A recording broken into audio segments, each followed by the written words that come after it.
Salut, comment ça va? J'espère que tu vas bien. Alors, je voulais te faire une vidéo hyper importante un petit peu maintenant sur le déroulement, quand tu fais un investissement immobilier, pourquoi tu le fais?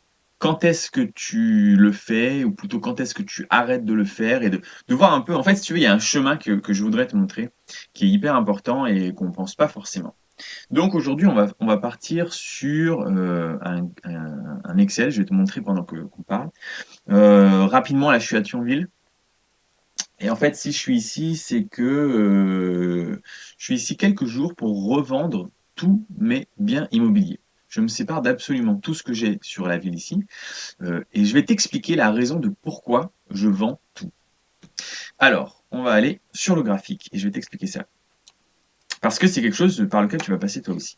Donc, en fait, si tu veux, la durée de vie d'un investissement immobilier, bon, tu as plusieurs façons de faire. Déjà, tu as des gars et des meufs qui font un investissement immobilier en se disant, moi, je veux construire un patrimoine, je veux créer, je veux acheter un patrimoine, donc un parc immobilier qui va s'autofinancer, qui va se rembourser. Et puis un jour, bah, je vais toucher le max de tous les loyers et je vais vivre de mes rentes comme ça. C'est super bien, c'est ce qu'il faut faire, c'est une des choses qu'il faut faire. Mais si tu veux, en faisant ça, il y a une pensée qui est, comment je vais te dire? En fait, c'est lent. En fait, si tu fais ça, c'est lent. Pourquoi? Parce qu'au début, ton investissement immobilier, il va être hyper rentable. Et en fait, plus tu vas avancer dans le temps, et moins il va être rentable à cause de plusieurs facteurs qu'on va voir aujourd'hui. Et donc, si tu veux te constituer un très gros patrimoine, tu vas être obligé régulièrement de vendre, de racheter, de vendre, de faire différents investissements. Et on va parler de ça aujourd'hui. Donc, celui qui est en mode je veux construire un patrimoine, je veux 10 appartes, avoir mes 5 000 euros de loyer et basta, soit. Celui qui veut aller encore plus loin, celui qui va accélérer, il va devoir réfléchir de la manière suivante. Imaginons que tu achètes un bien à 100 000 euros. Alors, je vais mettre un petit coup de zoom, ce sera peut-être mieux. Non, je laisse tomber, je ne sais pas comment faire, on va perdre du temps. Bon, tu vois. Et il achète un bien immobilier à 100 000 euros.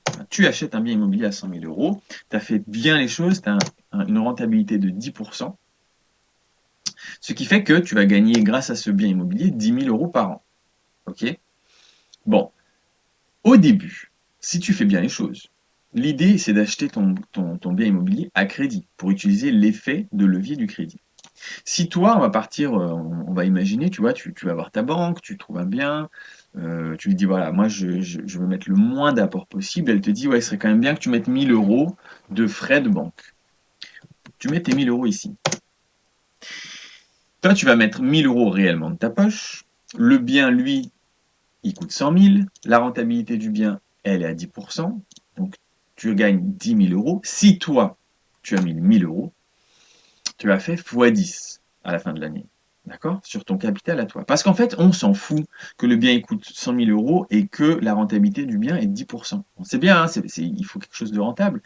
Mais nous, ce qu'on regarde là, c'est comment ton patrimoine va grossir. Tu vois, et pour te construire un gros patrimoine, ben, chaque euro que tu investis, il faut qu'il y ait un beau taux de rentabilité derrière. Donc, quand tu mets 1 000 euros et que ta rentabilité, elle est de 1000%, pardon, que ta rentabilité sur 10 000 euros, tu as fait x10, et donc, effectivement, elle est de 1000%. D'accord? C'est hyper rentable. On est sur les niveaux des cryptos. Et donc, bah là, on se dit, putain, mais c'est génial l'immobilier, il faut faire ça. Oui, mais, en fait, qu'est-ce qui va se passer au fur et à mesure du temps? Bah, ton bien va devenir de moins en moins rentable. Pourquoi? Parce que, premièrement, il va y avoir deux choses. En fait, il va y avoir plusieurs effets. Premier effet, ton bien, avec le temps, il va valoir probablement, si tu l'as acheté bien, si tu as fait des travaux, il va valoir un peu plus cher que ce que tu l'as acheté. Donc peut-être que la première année, tu l'as acheté 100 000, il vaut 100 000. Mais qui sait, peut-être que la deuxième année, il vaut 105 000 par exemple. Donc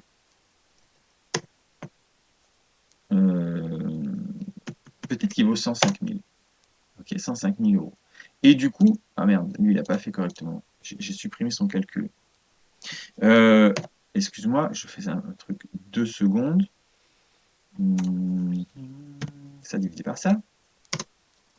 en pourcentage. Et donc, du coup, la rentabilité du bien, du fait qu'il a pris de la valeur, le bien lui-même, ben, à l'instant T, il est plus de 10%, mais il est de 9,52%. Ok? Ça, c'est le bien qui change. Lui, il touche toujours la rentabilité du bien, c'est toujours 10 000 euros, d'accord? Elle rapporte toujours 10 000 euros par an. Mais au bout d'une année, toi, quand tu as ton crédit, mettons, tu avais 500 euros de crédit. Sur les 500 euros, il y a 20% la première année qui part à la banque, donc tu rembourses en capital environ 400 euros. D'accord? Donc si on fait 400 euros de mensualité de crédit qui augmente ton patrimoine sur 12 mois, c'est 4 800 euros. Donc du coup, ton capital réel dans le projet, il est plus de 1 000 euros, mais il est de 4 800 euros, plus 1 000 euros en plus, donc 5 800 euros. Et à ce moment-là, ton investissement, déjà dès la deuxième année, passe de 10 000, pardon, il passe de 1000% de rentabilité à 172%. Parce qu'en réalité, la valeur que toi tu as, là c'est sur le loyer, il est sur le capital que tu as remboursé, 5 800. Et maintenant, on va rajouter la valeur que le bien a pris. D'accord? On a dit qu'il a pris 5. Bon, c'est joli, hein? On va faire un peu moins quand même. Allez. On va dire qu'il a pris 2% la première année, ce qui est déjà pas mal. Donc, il est à 102 000 euros maintenant. Bah, c'est 2 000 euros de gain en plus. C'est du patrimoine à toi. Donc, tu vas aussi les rajouter à 5 000. Tu passes à 128. OK? Déjà, la deuxième année, c'est beaucoup moins rentable. Mais c'est hyper rentable quand même, hein? Ton capital, il est de 7 008. Tu vas encore gagner 10 000. OK. Maintenant, on continue. On va faire la deuxième année, troisième année, quatrième année. On va faire au bout de 5 ans. Donc, on a dit que tu remboursais 4 800 euros par an. Donc, ça fait quoi cette somme en tout? Ça fait 24 000 euros que tu as remboursé maintenant. Donc, ça, on enlève. On rajoute les 1 000 euros de départ, plus les 24 000 euros que tu as remboursés. OK? Et en plus de ça, eh ben, tous les ans, il a pris quelques pourcents par an et maintenant, il vaut 115 000 euros, ton appartement. Et donc, ces 15 000 euros en plus, pareil, ils viennent chez toi maintenant. Ils font partie de ton patrimoine, d'accord? Et donc là, maintenant, ton capital réel investi dans le bien immobilier, eh ben, il est de 40 000 euros. Qu'est-ce que ça veut dire ça? Ça veut dire qu'en fait, si tu vendais ton appart, tu récupérerais 40 000 euros. Donc maintenant, on n'est plus qu'à 25% de rentabilité. Tu vois, au fur et à mesure du temps, ta rentabilité, elle descend. Et à un moment, on va continuer comme ça, hein. Maintenant, on va dire, tu l'as gardé 7 ans, ton appart. Donc on est à 33 000. J'aurais pu faire une petite feuille de calcul un peu mieux, mais tu as remboursé 33 600 euros, et puis ton appart, il a pris, durant les 7 ans, il a pris 33%, tiens. Ce qui est possible, hein, selon la région où tu es. OK? Ici à Thionville, on a pris beaucoup plus que ça, hein, en 7 ans. Donc, maintenant, ton appart, tu as remboursé pendant 7 ans, il a pris de la valeur, et donc, dans le projet, dans l'investissement, toi, tu as 67 600 euros. Donc, la rentabilité du bien, où tu gagnes 10 000 euros par an, bah, elle est plus que de 14,79%. OK? Ça, c'est sur l'argent que tu as, toi, inclus dedans. Le problème, ou plutôt le questionnement qu'il faut se poser, c'est que pour le moment, c'est bien, tu vois. Après, au fur et à mesure du temps, en plus, là, tu gagnes 10 000 euros au début sur un bien, parce que tu as tous les amortissements à faire. Tu sais, tu peux amortir les murs, les meubles, les travaux. Donc, c'est des charges, ça on apprend dans la formation, mais c'est des charges qui déduisent. Et maintenant, ben, au lieu de gagner 10 000, peut-être que tu vas gagner plus que 9 000 ou peut-être 8 000 euros. Donc, bon, on va pas le calculer là, mais en gros, ça va baisser encore ta rentabilité réelle.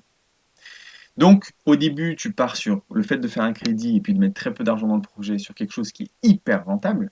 Et puis, au fur et à mesure du temps, de moins en moins rentable, de moins en moins rentable, de moins en moins rentable. Jusqu'au jour où, eh ben, tu as tout remboursé. Je vais même tout enlever ça. Tu as tout remboursé. Ton bien, il vaut 133 000 euros. Toi, tu as 133 000 euros investis dedans. Tu vas même payer des impôts. Tu vas payer des impôts, donc du coup, ton bien, il te rapportera plus que 7 500 euros. Et on arrive sur quelque chose de totalement banal, de 5,64% de rentabilité. Et donc, il y a un moment de bascule où il va peut-être falloir penser revendre, récupérer l'argent qui est ici au milieu, de ton capital personnel, pour le réinvestir ailleurs. Alors, comment savoir à quel moment il faut faire ça? Eh bien, maintenant, je vais dans un autre onglet sur des différents types d'investissements. Je te fais un rapide tableau. En gros, tu as plusieurs choses où tu peux investir, d'accord? Qui sont très rentables. Tu as l'immobilier, là on vient de parler du locatif. Le taux de rentabilité, ben, on a vu que ça dépend de quel moment de vie de ta détention du bien immobilier où on est. Si ça fait 2-3 ans, c'est encore vachement rentable. Si ça fait 15 ans, beaucoup, beaucoup moins. Alors on va dire en locatif, ce qui nous intéresse, là on va regarder un peu s'il y a des beaux taux de rentabilité. Ce qui nous intéresse, on va dire, c'est le tout début, ok, quand il y a du crédit, et que ça fait que quelques années que tu l'as. Parce que là, ben, on peut avoir, mettons, 100% de rentabilité. Si tu arrives à mettre que 10 000 euros de ta poche dans un projet et qui te rapporte 10 000 euros, tu as 100% de rentabilité. D'accord, sur potentiellement, peut-être la deuxième ou la troisième année, on en est encore là, quoi. Mais il y a des choses encore plus rentables. Il y a l'achat-revente en résidence principale. Alors, il ne faut pas le faire trop souvent, il faut le faire une fois vraiment à l'occasion. Mais c'est très possible de faire 30% de rentabilité sur le projet, sur le montant que tu vas mettre de ta poche là-dessus. Il y a l'achat-revente en société. Alors là, c'est beaucoup plus compliqué. On en parlera d'ailleurs une prochaine fois. Je t'avoue que je ne l'ai pas encore fait, mais je tiens à le faire prochainement. On va mettre une rentabilité environ de 25% par opération de rentabilité. Tu as la bourse. Alors la bourse, évidemment, on va dire qu'on est. Alors tu as plusieurs, hein, j'ai mis court, moyen, long terme, tu as plein de choses à apprendre dessus, mais en gros, si tu veux, si tu pars à 10% de rentabilité et que tu réinvestis, tu réinvestis les intérêts composés, donc les intérêts qui ont été faits à chaque fois, ben, même si ta rentabilité elle est de 10% au début, en réalité, au fur et à mesure du temps, elle augmente. On va arrondir un peu, hein, c'est juste histoire de dire. On va dire, on peut même aller plus haut. On va mettre 20%. Sur les obligations, par le même concept, on va être à 10. Sur les cryptos, c'est très très marginal, puisque c'est à l'occasion, on va mettre un petit x3, mais c'est vraiment à l'occasion, donc il ne faut pas mettre beaucoup. Les business de sous-location, alors on n'en a pas encore parlé, pareil, on va en parler. Bah ça, c'est hyper rentable, puisque toi, tu mets très peu d'argent. Là, je te parle en termes de patrimoine, hein, c'est du temps, hein, c'est du temps de boulot, ça. Mais en termes de patrimoine, tu vas mettre beaucoup moins d'argent. Donc pourquoi pas, on en parlera, mais en gros, je t'assure que sur les chiffres, tu fais non pas 20%, mais 200%. Alors c'est un investissement de temps, pas d'argent, mais bon. Les voitures, on en a parlé ou on en parlera, on est à 40% de rentabilité. Tu vois? Bon, voilà, je continue, hein, les business en ligne, bon, ça, tout dépend, tout dépend. J'ai envie de dire, ça va de 0% à 10 000 si tu marches bien, et puis tout autre type de business aussi. Donc on a quand même globalement des pourcentages, on va dire, à partir de 20 ou 30% de rentabilité de ton bien sur ton patrimoine personnel, sur ton capital à toi, ça vaut peut-être le coup de changer. Ça vaut peut-être le coup de vendre. Alors, je vais nous remettre là. On était, je sais plus trop. On va dire que maintenant, ça fait quelques années que tu as ton bien. Il vaut 10 000, tu n'as toujours pas d'impôt dessus. Il vaut 110 000, pardon. Et puis, tu as remboursé, on va faire au hasard, hein, tu as remboursé 40 000 euros dessus. Tu as 25% de rentabilité. Bon, qu'est-ce que tu peux faire avec ces 40 000 euros qui peut-être vont te dire il est temps de changer? Si on vient, bon, 25%, c'est encore pas mal. Allez, tu as remboursé 60 000. Voilà, 16%, c'est beaucoup moins bien. Bon, si on vient ici et qu'on récupère, qu'on vend l'appartement ou la maison et qu'on a 60 000 euros ici, comment je peux les mettre, tu vois, dessus? Ben, achat, revente, résidence principale, pourquoi pas? C'est-à-dire que pourquoi pas refaire un crédit, ok? Mettre un tout petit peu d'apport pour la banque ou quoi, pour refaire, peut-être faire une opération comme ça. Et du coup, peut-être que de ces 60 000 là, tu vas lâcher 5 000 dessus.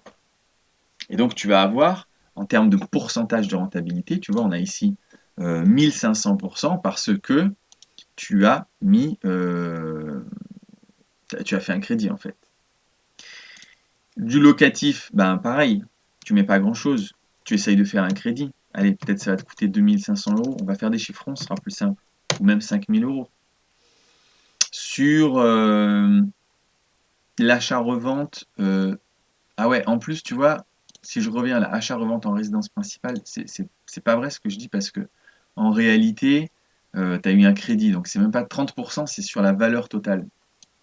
Du coup, en fait, c'est énorme. Si tu as réussi à faire un crédit, allez, on va dire, c'est énorme. Mais on peut pas le faire souvent, on va dire 400%.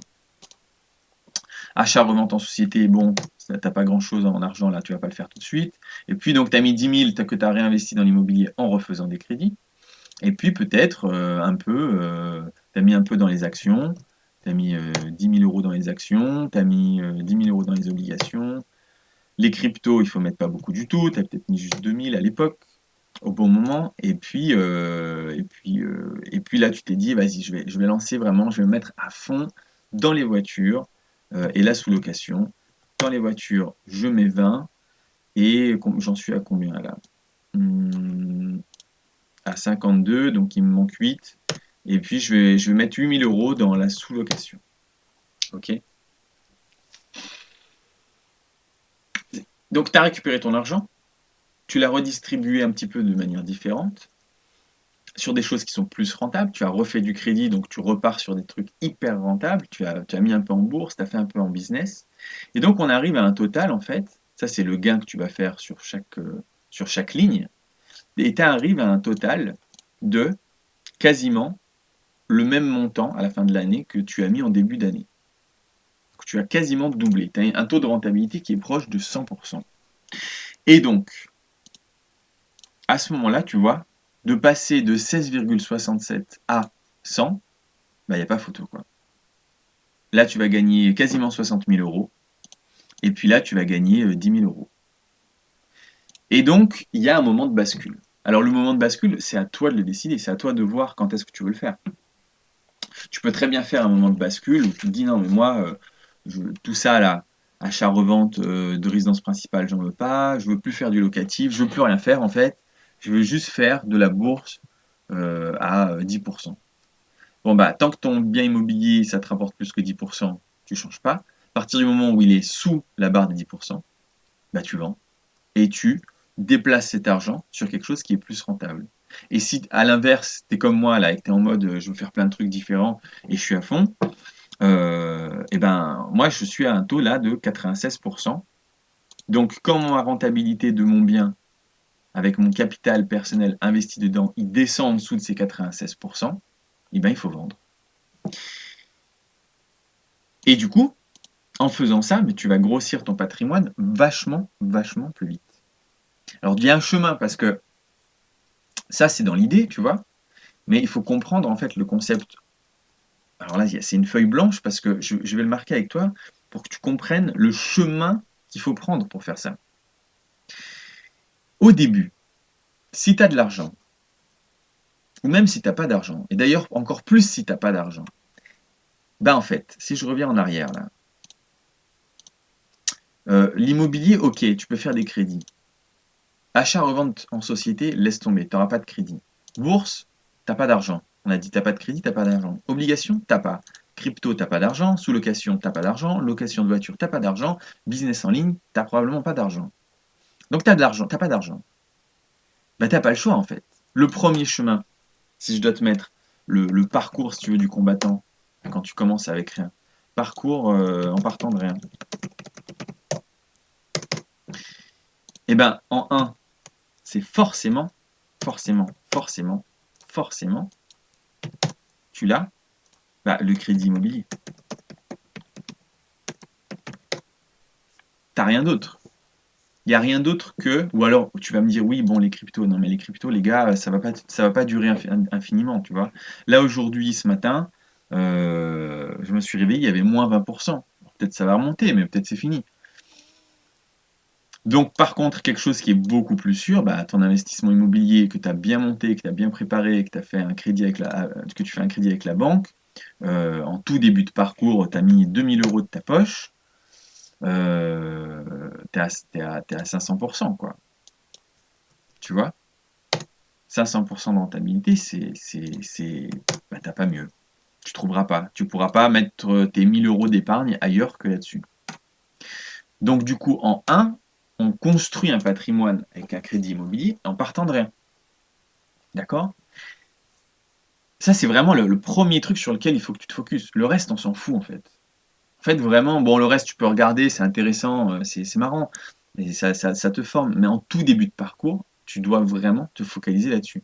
Construire un patrimoine immobilier dans le but, et dans le seul but, de le revendre au moment de bascule.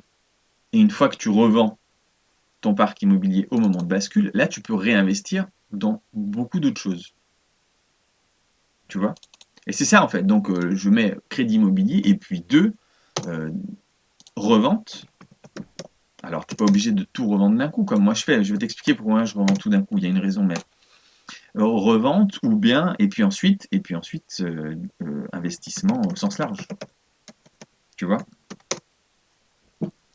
Et donc, dans l'investissement au sens large, il y a aussi de l'immobilier avec le crédit immobilier en partant du début. Je vais me remettre un peu en grand là pour finir, puisque là, je t'ai expliqué ce que je voulais t'expliquer.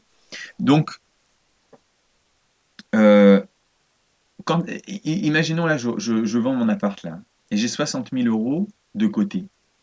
J'ai toujours ma situation, je suis en CDI, j'ai la même situation quand j'avais acheté mon premier appart. Ben, bien sûr que je vais pouvoir refaire un crédit, tu vois, et bien sûr que je vais pouvoir repartir sur un niveau hyper rentable, je cache un peu les lumières, sur un niveau hyper rentable, et, euh, et que je vais pouvoir grossir et enchaîner comme ça. Et ensuite, je vends, j'utilise le cash pour d'autres investissements encore plus rentables, auxquels je n'ai pas forcément accès sans crédit. Alors moi, pourquoi je vends d'un coup tout? Bon, j'ai pas non plus. Enfin, si, j'ai quand même je vais récupérer pas mal là quand même.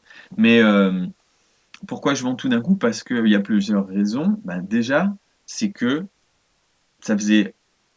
Allez, j'ai démissionné maintenant de mon boulot il y a 2 ans et j'ai beaucoup profité de la vie. Et en fait, j'étais bien, tu vois. J'avais pas envie de regrossir. Mais là maintenant, ça fait 2 ans. Je suis un peu posé ça, j'ai eu des vacances, tu vois. Donc, je veux reprendre un petit peu l'activité comme ça. Et donc, en fait, moi, j'ai laissé courir. Et maintenant, mon niveau de rentabilité en moyenne, alors pas tous les biens, mais en moyenne, je suis à 20% par rapport au capital, parce que les appartements que j'ai achetés ont pris énormément de valeur. Celui-là dans lequel je suis, c'est un très très grand appart, il fait quasiment 180 mètres carrés. Et en valeur, je l'ai acheté 2 fois moins cher que ce qu'il vaut aujourd'hui. Il a vraiment, vraiment explosé celui-ci, mais je l'avais eu à l'époque déjà extrêmement bas. Euh, ben, je suis plus qu'à 20%. Celui-ci même légèrement en dessous. J'en ai un autre, il est par contre encore à 50% par rapport au capital, parce que ça fait pas très longtemps que je l'ai, et il n'a pas pris de valeur, c'était pas une affaire incroyable. Cependant, je vends tout parce que ça peut être intéressant pour toi, en fait, parce que je suis loin. Tu vois, maintenant, j'habite totalement dans le sud de la France, à Hyères, et, euh, et en fait, ça fait chier d'avoir un parc immobilier hyper loin. Ça me saoule. C'est pas confortable, ça me saoule. Alors, on peut faire. J'ai une gestionnaire, hein, elle s'occupe de tout à distance et tout, ça se passe très bien, elle est très très sympa. Mais je pense que l'immobilier, il faut faire à côté de chez soi. Ça sert à rien de chercher des meilleurs plans à gauche, à droite, tu vois. Tu peux entendre des villes qui sont intéressantes, ça sert à rien. Si tu es loin, que tu connais pas, c'est chiant en fait. Donc là, c'est par confort perso de me dire, bah, je vais refaire de l'immobilier, évidemment. Je vais racheter. Là, j'en ai pas parlé, mais il y a quelque chose qui est très très très puissant une fois que tu as de l'argent. Ça va être les ventes aux enchères. Euh, on en reparlera, je ferai une vidéo là-dessus un peu pour te montrer la puissance de ce truc. Mais enfin voilà, quoi, il y a plein d'autres choses à faire. Et puis, il y a un moment, il faut faire de l'immobilier à côté de chez soi. Donc je vais en refaire, hein, t'inquiète pas. D'ailleurs, tant mieux. Je vais pouvoir refaire des crédits pour. Bah, je te montrerai un petit peu comment ça se passe. Mais voilà, moi, c'est ça. J'aurais pu aussi très bien faire vraiment bien par bien en disant, OK, au-delà de 25% de rentabilité, enfin, en dessous, je pense que je peux faire mieux. Donc, je vends quand ça ne vaut plus que 25% de rentabilité sur mon patrimoine personnel pour faire d'autres choses. Et donc, j'aurais pu en vendre 2, 3 et en garder d'autres, tu vois. Non, mais non, là, en fait, je me dis, non, je suis là, je vends tout d'un coup, basta, quoi. Bon voilà, essaye de penser pour que tu comprennes le fonctionnement. Et du coup, sur les autres vidéos, je te disais, bah oui, quand tu as peu de l'argent et que tu peux réinvestir, tu mets 100 000 euros, c'est vachement bien. Ouais, mais en fait, en faisant ça, ça va assez vite hein, d'avoir 100 000 euros. Je te refais juste un rapide truc là pour te motiver. Si tu achètes un bien là à 100 000, d'accord? Et puis tu achètes un deuxième bien à 150 000 parce que la banque elle est super sympa avec toi. Et pourquoi pas encore un troisième bien, un autre à 150 000. Euh, Tu vois, tu as déjà un truc sympa là, tu commences à arriver à 350 000 de patrimoine. Ah non, même 400. Pourquoi? Bah ouais, 400 parce que je ne sais pas compter. Donc tu as 400 000 euros, pas de patrimoine, pardon, de parc immobilier, mais tu rembourses, c'est sur 20 ans. Donc on va dire ça, tu divises ça sur 20 ans par 12 mois, ça veut dire que tous les mois tu grossis 2600 euros, ton patrimoine. Ok. Et puis, qu'il a pris un peu de valeur, bon, bah, tes 100 000 euros, tu les obtiens quand? Tu les obtiens, euh, alors 100 000 euros divisé par ça, tu les obtiens en 60 mois. D'accord? Et là, ton parc n'a pas pris de valeur, hein, juste tu revends. Tu les obtiens, 60 mois, c'est quoi? C'est 5 ans. Voilà. En 5 ans, tu as les 100 000 euros. Et après, tu peux aller jouer sur d'autres trucs d'investissement. Voilà, c'est comme ça que ça marche. Il y a un chemin. Ça commence par l'immobilier. Ensuite, c'est une diversification sur plusieurs choses. Mais si tu fais de l'immobilier ou si tu penses à faire de l'immobilier, il y a un plan d'entrée, c'est comme en trading, il y a un plan d'entrée, il y a un plan de sortie. Il y a un moment, on se dit, ça suffit, je sors, je vends. Voilà, j'espère que cette vidéo t'a plu. Si c'est le cas, tu mets un pouce bleu, tu peux t'abonner. Et puis, on se revoit prochainement. Ciao!